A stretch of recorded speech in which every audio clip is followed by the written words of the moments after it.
नमस्कार। आज हम मस्तिष्क की एक बहुत ही कह सकते हैं हैरत अंगेज क्षमता पर बात करने वाले हैं, न्यूरोप्लास्टिसिटी। नमस्कार। हाँ, बिल्कुल। और ये सारी जानकारी हमें मिल रही है शैड हेल्मस्टेटर की किताब द पावर ऑफ न्यूरोप्लास्टिसिटी से। देखिए, न्यूरोप्लास्टिसिटी का सीधा सा मतलब है हमारे दिमाग की वो काबिलियत, वो क्षमता जिसके जरिए वो अपने अनुभव, अपने विचारों के आधार पर खुद को बदलता रहता है, नए कनेक्शंस बनाता है। हाँ, बिल्कुल। जैसे जरा सोचिए, हमारा दिमाग मानो एक नरम मिट्टी जैसा हो, जिसे हमारे ख्याल, हमारे शब्द, हमारे विश्वास, ये सब मिलकर लगातार एक नया आकार दे रहे हैं। सही। तो आज का मकसद यही समझना है कि कैसे सिर्फ सोचने के तरीके से हम सचमुच फिजिकली अपने दिमाग को बदल सकते हैं। और इसे समझने के लिए किताब में कुछ बहुत बढ़िया मेटाफर्स, मतलब उपमाएं दी गई हैं। उनका इस्तेमाल करेंगे तो बात आसानी से समझ आएगी। हाँ, मेटाफर्स से समझना आसान हो जाता है। तो चलिए पहली मेटाफर से ही शुरू करते हैं। किताब कहती है दिमाग एक बगीचे जैसा है, गार्डन। हाँ, और हर विचार एक बीज की तरह है। सकारात्मक विचार फूल खिलाते हैं, और नकारात्मक सोच, वो खरपतवार जैसी है जो फैलती जाती है। ये कितनी गहरी बात है ना? इसका मतलब दिमाग कोई पत्थर की लकीर नहीं, ये बदलता रहता है। बिल्कुल। और ये सिर्फ एक अच्छी पॉजिटिव सोच वाली बात नहीं है, ये पर्सनल ग्रोथ की, व्यक्तिगत विकास की बुनियाद है। इसका मतलब ये हुआ कि हमारे विचार बस आते जाते नहीं हैं, वो सचमुच हमारे दिमाग के लैंडस्केप को, उसकी बनावट को स्थायी रूप से बदल रहे हैं। हर ख्याल मायने रखता है। हर ख्याल? हाँ, किताब इसे एक और तरीके से समझाती है, एक पर्सनल सॉफ्टवेयर अपडेट सिस्टम जैसा। Software update? अच्छा। हाँ, जैसे हम कंप्यूटर में पुराने धीमे प्रोग्राम हटाकर नए बेहतर वाले इंस्टॉल कर लेते हैं ना, वैसे ही हम अपने दिमाग के पुराने पैटर्न बदल सकते हैं। तो फिर ये बदलाव एकदम से नहीं होता होगा? मतलब ऐसा नहीं कि आज सोचा और कल दिमाग बदल गया? नहीं नहीं, बिल्कुल नहीं। ये अचानक नहीं होता। इसे रोज के विचारों और शब्दों से प्रोग्राम करना पड़ता है। हर दिन के जो ख्याल हैं वो दिमाग में धीरे धीरे रास्ते बनाते हैं। किताब में एक और उपमा है, जैसे किसी ताज़ा व्हाइट बोर्ड पर रोज कुछ नया लिखा जा रहा हो। White board? हाँ, ये अच्छा उदाहरण है। और वो लिखा हुआ धीरे धीरे पक्का होता जाता है, वो रास्ते मजबूत होते जाते हैं। और ये रास्ते बनते कैसे हैं? इनका मैकेनिज्म क्या है? किताब में शायद वो सड़क प्रणाली वाली बात थी, रोड सिस्टम। हाँ हाँ, बिल्कुल, रोड सिस्टम वाली उपमा। जैसे किसी विचार को हम पहली बार सोचते हैं या दोहराते हैं तो समझ लीजिए एक कच्ची पगडंडी बन गई। लेकिन जब हम उसी विचार को बार बार दोहराते हैं लगातार, तो वो पगडंडी एक पक्के हाईवे में तब्दील हो जाती है। अच्छा, तो ये तो फिर अच्छी और बुरी दोनों तरह की आदतों और सोच पर लागू होता होगा। हाँ, यही तो समझने वाली बात है। बिल्कुल, ये दोनों पर लागू होता है। और देखिए, ये भी जानना जरूरी है कि ये दिमागी हाईवे सिर्फ हमारे अंदरूनी विचारों से ही नहीं बनते। मतलब बहुत सारी प्रोग्रामिंग बाहर से भी आती है। हमारा समाज, हमारा परिवार, हमारी संस्कृति, ये सब भी हमारे दिमाग को प्रोग्राम करते हैं। अच्छा, जैसे कंप्यूटर में पहले से कुछ सॉफ्टवेयर लोड होके आता है? बिल्कुल वैसा ही, प्री लोडेड प्रोग्राम्स की तरह। इसीलिए हम क्या सुनते हैं, क्या देखते हैं, किन बातों पर यकीन करते हैं, अपने इस इनपुट पर ध्यान देना बहुत जरूरी हो जाता है। ये तो है। किताब में उन 7 नियमों का भी जिक्र था शायद, न्यूरोप्लास्टिसिटी के 7 नियम। हाँ, बिल्कुल। वो नियम इस पूरी प्रक्रिया को समझने और इस्तेमाल करने में मदद करते हैं। उनमें से कुछ खास नियम बता सकती हैं जो सुनने वालों के लिए सबसे ज्यादा काम के हों? जरूर। जैसे एक बहुत महत्वपूर्ण नियम है इरादा, यानी इंटेंशन।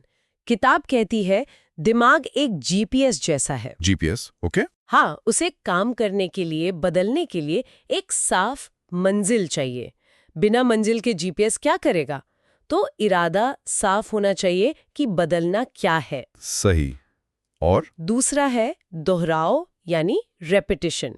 ये बिल्कुल वजन उठाने या वेट लिफ्टिंग जैसा है। अच्छा, जिम जाने जैसा? हाँ, समझ लीजिए।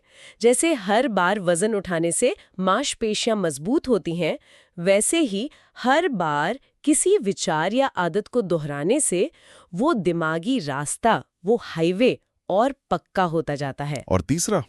आपने 3 कहे थे शायद। हाँ, तीसरा है विश्वास, बिलीफ। ये बहुत शक्तिशाली है।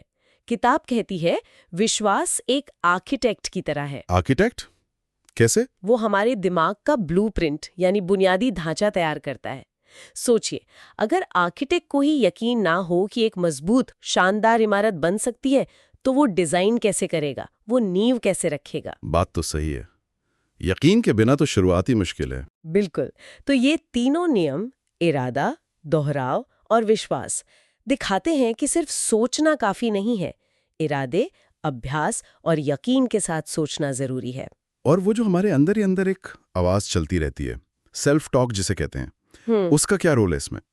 सेल्फ टॉक, किताब उसे हमारे जीवन का बैकग्राउंड म्यूजिक कहती है। Background music. ये दिलचस्प है। हाँ, सोचिए अगर ये म्यूजिक लगातार नेगेटिव है, निराशाजनक है, तो ये हमें नीचे खींचता रहेगा, भले ही बाहर सब कितना ही अच्छा क्यों ना हो। और अगर ये पॉजिटिव है, उम्मीद जगाने वाला है, तो मुश्किल हालात में भी हमें ऊपर उठाएगा, हमें ताकत देगा। असल में ये सेल्फ टॉक ही न्यूरोप्लास्टिसिटी का स्टीयरिंग व्हील है। ये दिशा तय करता है कि दिमाग किस तरफ बदलेगा। वाह, स्टीयरिंग व्हील, ये तो बहुत अहम बात हुई। इसका मतलब हमारा रवैया, हमारा एटीट्यूड, ये भी बहुत मायने रखता है। निश्चित रूप से, बहुत ज्यादा। रवैया उस चश्मे के लेंस की तरह है जिससे हम दुनिया को देखते हैं। चश्मे का लेंस, हाँ। अगर लेंस नेगेटिविटी का है तो सब कुछ धुंधला या बुरा दिखेगा। अगर पॉजिटिव है तो मुश्किलों में भी अवसर नजर आएंगे। और इसके साथ जुड़ती है सचेतनता, यानी माइंडफुलनेस। माइंडफुलनेस, आजकल इसकी बहुत बात होती है। हाँ, क्योंकि ये काम करती है। किताब इसे कहती है मानसिक विंडशील्ड साफ करना। जैसे गाड़ी चलाते हुए साफ शीशे से सब स्पष्ट दिखता है, वैसे ही माइंडफुलनेस तनाव हटाकर, फोकस बढ़ाकर दिमाग को साफ, युवा और लचीला रखने में मदद करती है। ये उस बगीचे की देखभाल करने जैसा है, खरपतवार हटाते रहना। तो ये सब सुनने में तो बहुत पावरफुल लगता है, पर क्या इसे सच में अमल में लाया जा सकता है? कहीं ये सिर्फ थ्योरी तो नहीं? नहीं, बिल्कुल नहीं। ये सिर्फ थ्योरी नहीं है। किताब इसी बात पर जोर देती है कि ये एक प्रैक्टिकल प्रक्रिया है। तभी तो उसमें 6 हफ्तों के ब्रेन फिटनेस चैलेंज का भी जिक्र है। अच्छा, एक चैलेंज भी है? हाँ, वो ये दिखाने के लिए कि लगातार अभ्यास से, सही तकनीकों से हम जानबूझकर अपने दिमागी रास्तों को मजबूत कर सकते हैं, उन्हें बदल सकते हैं। ये किया जा सकता है। तो अगर हम सारी बातों का सार निकालें, तो ये निकलता है कि हम सब एक तरह से मूर्तिकार हैं। हाँ। और हमारा दिमाग वो मिट्टी है जिसे हम रोज हर पल अपने विचारों से, अपने शब्दों से, अपनी आदतों से आकार दे रहे हैं। सही। हमारा हर विचार, हर शब्द एक औजार है। हाँ। अगर हम बुद्धिमानी से इन औजारों का इस्तेमाल करें, तो हम अपने जीवन को बेहतर बना सकते हैं, एक उत्कृष्ट कृति बना सकते हैं। ये सोच ही अपने आप में कितनी ताकतवर है। बिल्कुल। वाकई में। और ये हमें एक बहुत ही दिलचस्प सवाल पर सोचने के लिए छोड़ जाती है। क्या सवाल? किताब में एक जगह कहा गया है कि हमारा भविष्य एक ऐसी फिल्म है जिसे हम अभी भी लिख रहे हैं। फिल्म जिसे हम लिख रहे हैं? अगर ऐसा है तो सोचने वाली बात यह है कि कोई अपनी इस दिमागी फिल्म का अगला सीन, वो क्या लिखना चाहेगा।